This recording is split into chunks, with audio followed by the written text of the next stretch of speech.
Hey, salut à tous, c'est Karpa et bienvenue sur ma chaîne YouTube. Aujourd'hui j'ai envie de râler un bon petit coup, j'ai envie de faire mon bon franchouillard. Et je me suis dit que je devrais faire une vidéo sur 10 faits que je n'aime pas au Japon. Et ensuite aller sur une prochaine vidéo qui sera 10 faits que j'aime au Japon. Du coup, si tu l'as bien compris, la vidéo d'aujourd'hui sera sur les 10 choses que je déteste vraiment au Japon. C'est parti!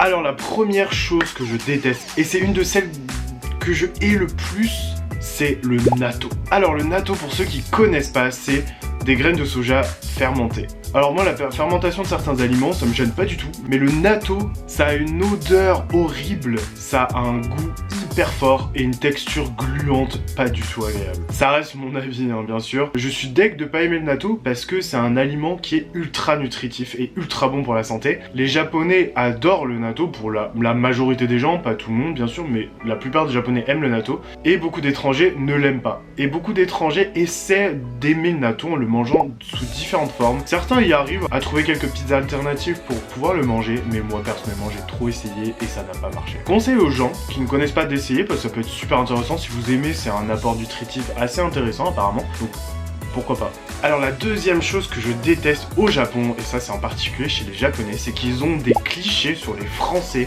qui sont un petit peu abusés parfois. Par exemple, on m'a sorti plusieurs fois: oh, en France, vous habillez tous en marque, vous aimez tous Chanel, Louis Vuitton. Alors clairement, pour t'expliquer, aujourd'hui je suis en baggy jean, hein, si tu veux.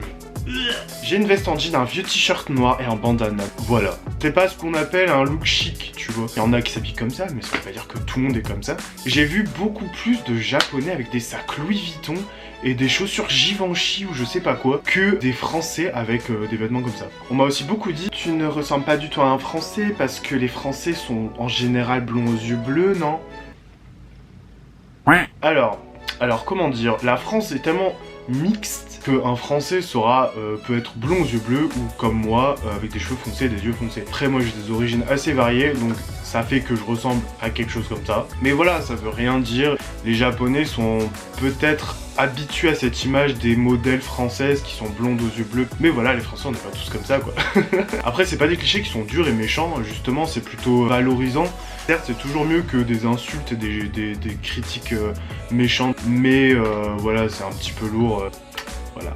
Suivant, c'est quasi impossible de trouver une poubelle à l'extérieur. C'est vraiment un marathon de trouver une poubelle à l'extérieur. Et le pire, c'est quand tu sors avec tes potes dehors et tout, tu vas au combini et t'achètes plein de trucs, je sais pas, des pains, des trucs comme ça, et t'as l'emballage plastique. Et du coup, bah pour jeter ça, c'est hyper galère parce que bon, parfois tu le prends dans ton sac et tu le gardes, et tu le manges après, et après t'as pas de poubelle autour de toi, donc tu le mets dans un sac, t'oublies, et finalement ton sac ça devient une poubelle. Soit tu vas au convenience store, mais quand tu comprends pas leur système de tri, c'est un peu compliqué. Donc moi personnellement à l'époque j'essayais pas trop, je laissais tout dans mon sac et je le jetais chez moi. Mais c'est vrai que j'avais toujours un sac plein d'emballages. Suivant, en parlant de plastique, de tous ces emballages à jeter, au Japon, il y a du plastique de partout. C'est-à-dire, il y a trop d'emballages plastiques. Alors, ma famille d'accueil, par exemple, utilisait beaucoup de cellophane pour tout. Ils avaient même pas des boîtes pour mettre de la nourriture qui n'a pas été finie dedans. Non, c'était tout dans une assiette avec cellophane. Pareil pour certains fruits. Il y a des fruits qui sont sous cellophane. Tu comprends pas spécialement pourquoi, parce que tu te dis, bon, s'ils étaient coupés, ok,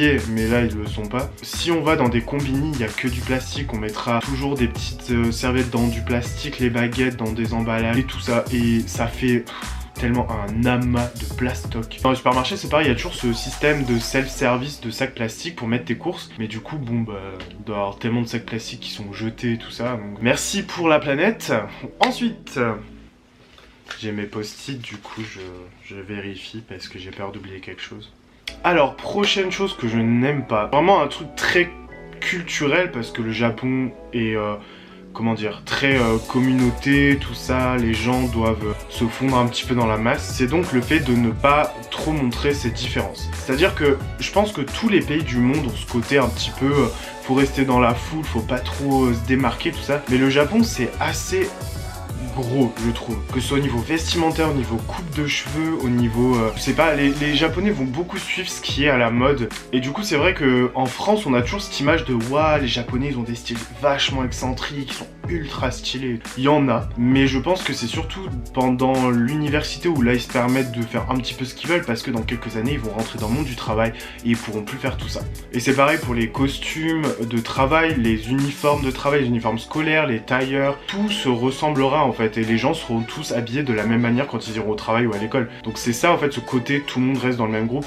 Et c'est pour ça qu'il y a beaucoup de lycées qui ne veulent pas que des jeunes aient des piercings et des couleurs de cheveux. Des employeurs, pareil, qui ne veulent pas de couleurs de cheveux, tout ça, pour que tout le monde soit un petit peu à la même hauteur. C'est quelque chose dans un sens qui est pas si mal, mais c'est quelque chose que j'aime pas du tout, parce que je pense que ce qu'on montre aussi à l'extérieur, dans notre style vestimentaire, tout ça, c'est ce qu'on est au fond à l'intérieur, et c'est, je trouve, vachement important, et j'aime pas du tout, du coup, le concept. Alors, il y a aussi un truc qui me gêne énormément, c'est le fait de ne pas dire merci, bonjour, au revoir aux gens qui travaillent dans les combini par exemple. Je trouve qu'il y a plein de gens, de japonais qui me disaient mais pourquoi tu dis merci? Mais tu le connais, pourquoi tu dis bonjour? Et j'étais là, je suis mais...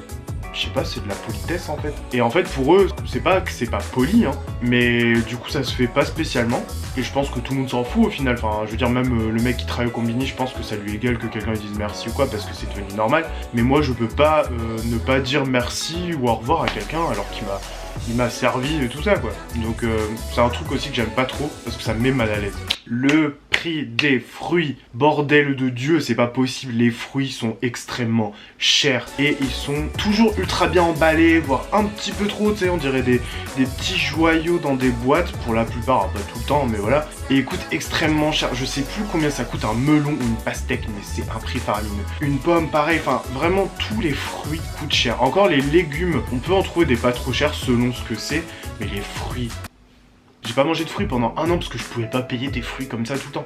Ça m'arrivait rarement, mais j'en ai pas beaucoup mangé quoi. Alors pareil, ça c'est un truc qui est très chiant, surtout pour un français, c'est le fait de tout planifier à l'avance. Mais quand je vous dis à l'avance, c'est 2 semaines, 3 semaines, tout. Que ce soit une mini sortie de 2 heures, manger au resto avec des potes, il faut que ce soit prévu 3 semaines à l'avance. Et je vous dis ça, c'est avec des potes qui étaient au lycée ou à l'université. C'est-à-dire que, encore quand c'est une famille, que tout le monde a son planning, machin, je peux comprendre. Mais quand c'est des jeunes, tu te dis non mais attends, il y a un problème là. Potes, fallait que je les contacte 3 semaines pour aller manger au resto à midi. Sinon, ils te disaient ah, ça va être compliqué, peut-être que ce sera peut-être plus possible dans 2 semaines. Et c'était vraiment hyper relou. C'est pour ça qu'avant d'aller au Japon, je planifie tout un mois en avance pour être sûr de voir tous les gens que je veux voir. Sinon, je sais que je vais galérer à les voir. Ils vont me dire ouais, on peut se voir 1 heure là entre 2 rendez-vous. Nous en France, on est quand même beaucoup plus ce soir tu vas à la maison. Allez, on se fait pas de carbo, tu vois. Genre c'est un truc comme ça. Alors que là-bas, c'est ah ouais dans un mois, on se voit, on se mange McDo vite fait. Quand t'as rien de prévu, c'est vraiment chiant, quoi. Avant-dernier, l'humidité. Vous avez pas idée.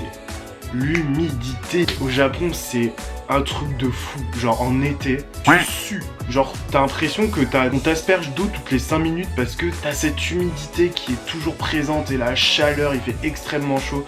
Et du coup, t'es une loque toute la journée. Tu transpires, t'as le visage tout glissant, t'as l'impression d'avoir du beurre sur la tronche et t'as chaud et tout ça et c'est ouf. Et c'est pour ça qu'au Japon c'est toujours climatisé de partout parce que sinon c'est pas possible tu décèdes.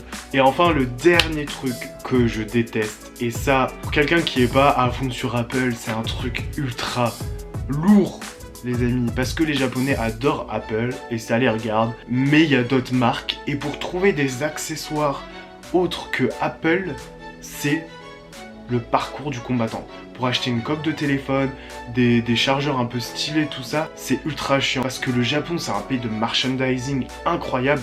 Mais pour trouver la coque de téléphone adaptée à ton tel, si tu n'as pas un iPhone et si tu n'as pas le dernier iPhone, hein, parce que si tu as 2 versions d'avant, c'est foutu aussi, donc tu vas galérer un petit peu, et bah tu trouveras rien du tout. En Corée, c'est ça qui était cool, c'est que tu pouvais trouver n'importe quelle coque de téléphone pour n'importe quel modèle de téléphone. Alors qu'au Japon, c'était ultra compliqué. Impossible même. J'ai jamais acheté de coque là-bas du coup parce que mon téléphone c'était jamais l'iPhone je sais pas combien à l'époque, tu vois.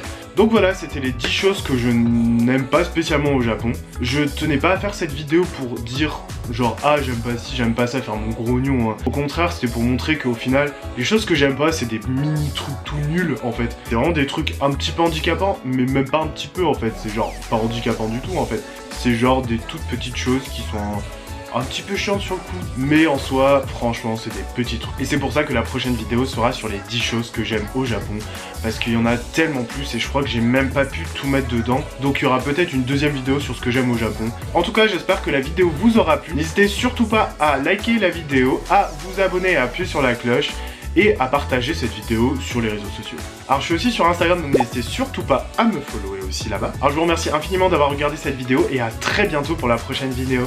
Ciao ciao.